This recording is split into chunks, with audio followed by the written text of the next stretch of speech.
Hai semua, ketemu lagi sama aku Luna. Selamat datang di channel Ngomongin Uang. Mungkin sebagian dari kamu udah pernah dengar kalau Indonesia pernah ngalamin beberapa kali krisis. Mulai dari krisis moneter atau krisis finansial Asia di tahun 98. Ada juga krisis finansial global di tahun 2008. Dan yang terakhir adalah resesi global akibat pandemi COVID-19 di tahun 2020 ini. Kalau resesi global di tahun ini, mungkin kita tuh bisa lebih gampang ngerti penyebab dan dampaknya apa aja. Tapi gimana dengan krisis moneter Asia di tahun 98 dan krisis finansial global di tahun 2008? Kan waktu tahun 98 dan 2008 nggak ada wabah pandemi ya, yang bikin perdagangan dan produksi terhambat. Kok bisa sampai krisis sih? Nah, di video kali ini aku bakal ngebahas nih tentang krisis-krisis yang pernah kita alami. Aku bakalan bahas penyebab, dampak, dan juga perbedaan dari krisis moneter 98, krisis finansial tahun 2008, dan resesi global di tahun 2020 ini. Yuk kita mulai pembahasannya. Oke, kita mulai dulu dengan ngebahas resesi yang kita alami bersama di tahun 2020 ini. Kita kan sama-sama tahu nih, kalau tahun 2020 tuh jadi kejutan yang luar biasa. Bukan cuma buat dunia kesehatan, tapi juga buat dunia ekonomi dan perdagangan di seluruh dunia. Karena nyatanya, pandemi ini tuh nggak cuma nyerang kesehatan doang, tapi juga nyerang ekonomi, karena miliaran orang di dunia tiba-tiba aja terganggu aktivitasnya akibat kebijakan lockdown dan pembatasan aktivitas lain. Hal ini tuh nyebabin banyak sektor industri dan perdagangan ngalamin penurunan yang luar biasa parah, khususnya industri pariwisata dan turunannya, misalnya bisnis transportasi, penginapan, restoran, tempat hiburan, dan segala bentuk bisnis yang ngebutuhin kehadiran orang secara fisik dalam jumlah banyak. Perlambatan aktivitas ekonomi dalam perdagangan dan konsumsi ini tuh terpotret dari tingkat GDP sepanjang tahun 2020 ini, yang emang ngalamin penurunan tajam di berbagai belahan dunia, sampai akhirnya nyebabin banyak negara masuk ke fase resesi ekonomi, termasuk Indonesia. Buat kamu yang mungkin baru kenal sama channel ini, sebetulnya kami udah pernah nih ngebahas beberapa video terkait dampak COVID-19 terhadap ekonomi, dan juga penjelasan tentang resesi ekonomi yang lagi kita jalanin. Buat kamu yang belum nonton, bisa tonton 2 video itu ya. Sekarang kita lanjut bahas tentang krisis finansial tahun 2008 yuk. Penyebabnya apaan sih? Beda nih sama resesi di tahun 2020, yang bermula dari tekanan ekonomi di sektor real atau sektor perdagangan. Krisis di tahun 2008 itu bermula dari sektor finansial. Gimana sih ceritanya? Jadi gini, krisis 2008 itu pada dasarnya dipicu sama kredit KPR di Amerika yang membengkak sangat besar, dan banyak masyarakat di Amerika tuh yang nggak sanggup buat bayar tagihan KPR mereka.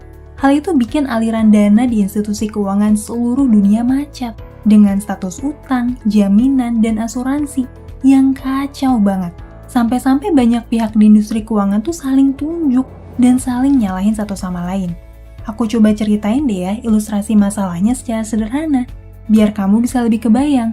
Di Amerika itu semua orang mimpi bisa punya rumah sendiri. Bahkan sampai ada istilahnya nih, yaitu American Dream. Jadi wajar aja kalau banyak masyarakat di Amerika tuh ngajuin KPR supaya bisa beli rumah dengan cara mencicil. Masalahnya, industri kredit perbankan di Amerika di tahun-tahun itu tuh nggak terlalu ketat gitu buat ngawasin kelayakan kredit dari masyarakatnya. Sistem seleksi dari perbankan tuh nggak berjalan dengan baik. Masyarakat yang pekerjaannya nggak jelas, orang yang kerjanya serabutan, bahkan imigran yang belum punya pekerjaan tetap aja tuh bisa ngajuin KPR dengan gampang. Apalagi nih, para sales kredit rumah tuh juga cuma fokus ngejar bonus penjualan doang yang mereka dapetin kalau berhasil jual rumah dengan basis KPR. Ironisnya lagi, kredit KPR yang gak sehat ini tuh dirasionalisasiin sama harga perumahan yang terus melonjak tinggi selama bertahun-tahun di Amerika. Hal itu nyebabin masyarakat semakin pengen cepet-cepet ngambil KPR sebelum harga rumah tuh jadi semakin mahal.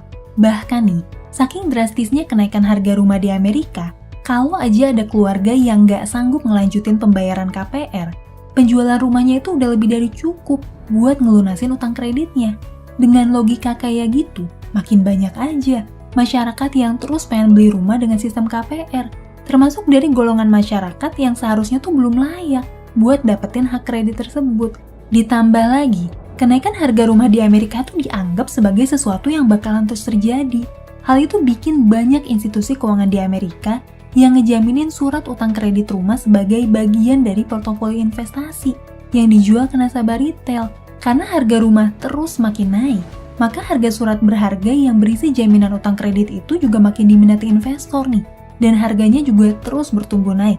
Belum lagi, risiko kredit macet di Amerika ini tuh juga dijaminin ke banyak perusahaan asuransi raksasa. Bahkan dijamin juga sama negara Amerika.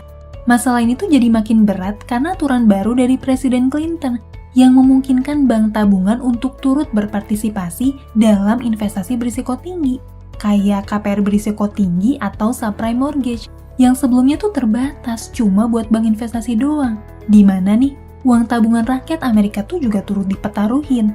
Dari semua gejala tadi, mungkin kamu udah bisa nebak sendiri, bakalan banyak utang kredit yang gak sanggup dilunasi, khususnya dari golongan masyarakat yang emang seharusnya tuh belum layak buat ngajuin kredit. Dan ketika kredit utang yang macet tuh semakin banyak, industri perbankan di Amerika ngalamin krisis likuiditas dengan status jutaan utang kredit yang macet. Hal ini tuh berdampak secara sistemik kepada hancurnya produk-produk investasi, kayak reksadana yang isinya tuh adalah jaminan utang kredit KPR.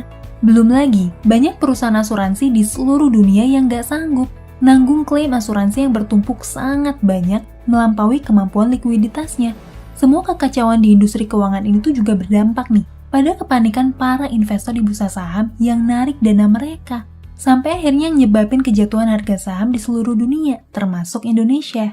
Dan yang terakhir, kita bakalan bahas krisis finansial Asia di tahun 97-98, atau kalau di Indonesia tuh lebih populer dengan nama krisis moneter atau Krismon tahun 98.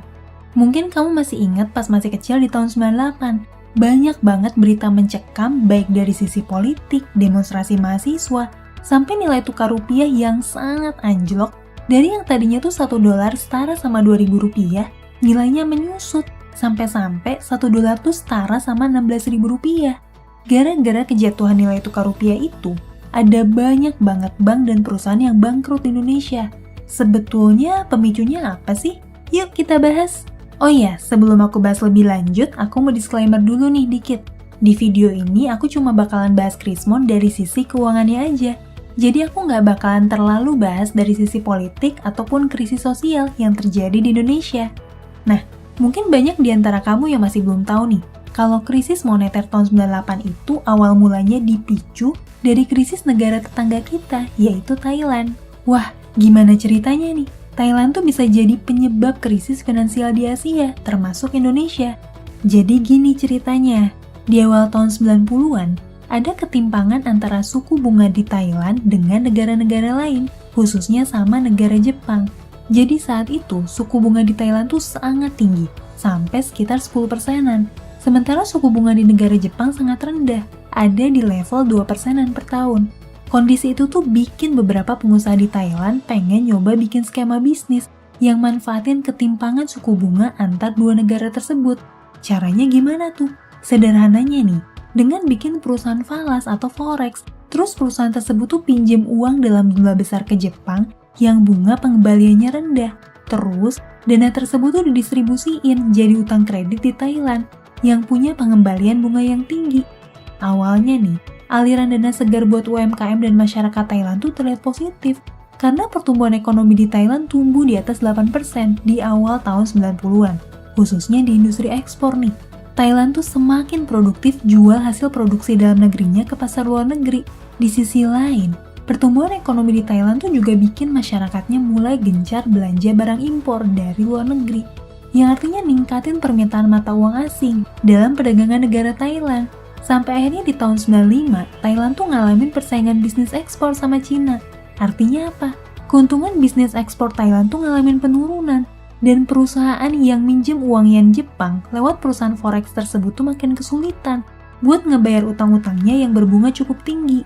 Dengan semakin menurunnya industri ekspor dan kredit utang macet yang semakin membengkak, pemerintah Thailand tuh akhirnya ngambil kebijakan buat ngebantu pelunasan kredit macet tersebut dengan makai cadangan devisa mata uang asing milik pemerintah Thailand. Di sisi lain nih, Thailand tuh saat itu juga ngeberlakuin kebijakan moneter dengan mematok nilai tukar mata uang baht terhadap USD pada level yang stabil. Wah, kok bisa sih bikin nilai tukar mata uang jadi stabil? Secara teknis, hal itu bisa dilakuin dengan ngorbanin cadangan devisa negara.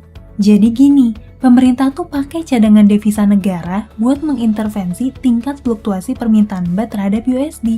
Artinya nih, pemerintah Thailand tuh ngeluarin cadangan devisa dolarnya dalam jumlah yang sangat banyak dan menuhin bursa perdagangan mata uang buat nguatin baht.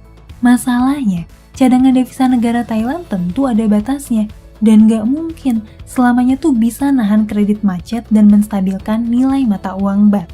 Akhirnya apa yang terjadi? Tanggal 2 Juli 97, pemerintah Thailand tuh mencabut kebijakan buat menstabilkan nilai tukar baht. Jadi nilai tukarnya tuh dibiarin aja berfluktuasi berdasarkan permintaan dan penawaran di bursa perdagangan mata uang.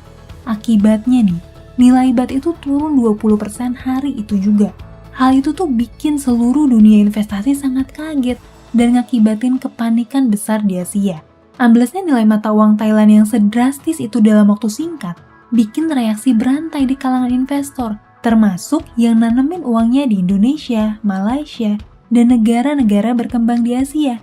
Nilai tukar rupiah tuh langsung ngadepin tekanan jual yang sangat tinggi di pasar keuangan. Bank sentral di banyak negara Asia itu harus nguras cadangan devisanya kalau mau menstabilkan nilai mata uang negaranya. Tapi gimana pun, cadangan devisa negara tuh tentu punya batas kemampuannya. Dalam kasus rupiah, Bank Indonesia tuh terpaksa bikin nilai rupiah mengambang bebas di tanggal 14 Agustus 97. Nilai rupiah pun terjun bebas dari yang tadinya Rp2.000 per dolar Amerika sampai akhirnya sempat tembus Rp16.000 per dolar Amerika. Anjloknya nilai tukar rupiah di tahun 97-98 itu bikin dampak sistemik yang luar biasa buat banyak perusahaan dan institusi finansial yang punya utang dalam bentuk dolar. Bayangin aja, perusahaan yang tadinya cuma punya utang sebesar 2 miliar, tiba-tiba aja perusahaan tersebut tuh jadi punya utang sebesar 16 miliar rupiah. Hal itulah yang nyebabin banyak perusahaan jatuh bangkrut, termasuk banyak lembaga perbankan di Indonesia. Nah, itulah cerita singkat tentang 3 krisis yang pernah kita alami bersama selama 30 tahun terakhir. Semoga bisa nambah wawasan dan pengetahuan kamu. Oh iya, buat kamu yang pernah ngelewatin ketiga krisis tersebut, ceritain pengalaman kamu yuk di kolom komentar. Sampai ketemu lagi di video selanjutnya. Tetap di channel Ngomongin Uang, karena ngomongin uang gak ada habisnya.